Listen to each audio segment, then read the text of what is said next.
Hello viewers, good evening. இது வந்து நம்ம கறி, அதாவது பொரியல் பண்ணுறோம் இல்லைங்களா, அதுக்கு எதுக்கு வேணாலும் இது யூஸ் பண்ணிக்கலாம். இதுக்கு வந்து நான் வந்து தனியா 100 கிராம் எடுத்திருக்கேன், காஷ்மீரி சில்லி 100 கிராம் எடுத்திருக்கேன். இது போட்டால் கலர்ஃபுல்லாக நல்லாயிருக்கும். ஓகேவா? உங்களுக்கு இது பிடிக்கலன்னா இது நான் இதுக்கு 100 கிராமுக்கு தனியாவுக்கு வந்து ஒரு 10 போட்டிருக்கேன். நீங்கள் வந்து காரம் கம்மியாக கேட்டிருந்தனால ஒருத்தவங்க கேட்டிருக்காங்க. இல்லை நீங்கள் வந்து இது ஒரு 10 ஆர்டினரி சில்லி ஒரு 5 போட்டுக்கோங்க. ஓகேவா?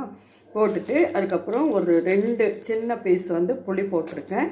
அப்புறம் உப்பு, அதுக்கப்புறம் பார்த்திங்கன்னா இந்த பூண்டு. ஓகேவா? பூண்டு ஒரு 5-6 பல்.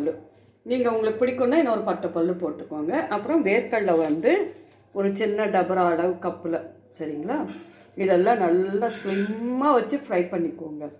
ஃப்ரை பண்ணிவிட்டு இப்போ நான் இதுக்கு வந்து இன்னமும் கொஞ்சம் இன்னொருத்தவங்க கேட்டிருக்காங்க, அதனால் இதுவும் ஃப்ரை பண்ணிகிட்ருக்கேன்.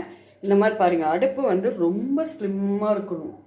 ஓகேவா? அப்பப்போ ஃப்ரை பண்ணிகிட்டே இருக்கங்க, தீஞ்சு போகாமல் ஃப்ரை பண்ணுங்கள். அதுக்கப்புறம் சால்ட்டு இது போட்டுட்டு நீங்கள் மிக்சியில் கிரைண்ட் பண்ணி வச்சுக்கோங்க. இது வந்து நீங்கள் எந்த பொரியலுக்கு வேணாலும் போடலாம், ரொம்ப டேஸ்டியாக இருக்கும். நீங்கள் இது வந்து ஒரு பொடியாக கூட நீங்கள் தொட்டுட்டு கூட சாப்பிட்லாம், அந்த மாதிரி இது. ஓகேவா?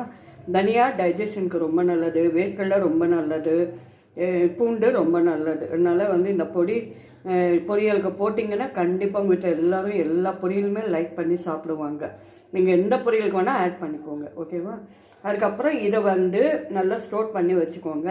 உங்களுக்கு வேணும்னா நீங்கள் கொப்பரை கூட துருவி இதில் ஆட் பண்ணிக்கலாம். நான் கொப்பரை போடல, நீங்கள் வேணும்னா அதுவும் போட்டு ஆட் பண்ணிக்கோங்க. இந்த பவுடரோட நல்லாயிருக்கும்.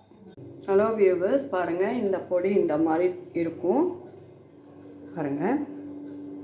இது வந்து நீங்கள் இதுக்கெல்லாம் யூஸ் பண்ணி கத்திரிக்காய் பொரியல், கோவக்காய் பொரியலுக்கு ரொம்ப டேஸ்டியாக இருக்கும். நீங்கள் ஒன்ஸ் பண்ணிங்கன்னா உங்கள் ஃபேமிலியில் எல்லாருமே இதை போட்டு தான் பொரியல் வேணும்னு கேட்பாங்க.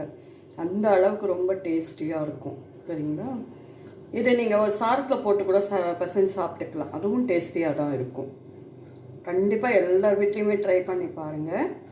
நான் மெஷர்மெண்ட் சொல்லியிருக்கேன் உங்களுக்கு, அந்த மாதிரி போட்டுக்கோங்க. தேங்க்யூ.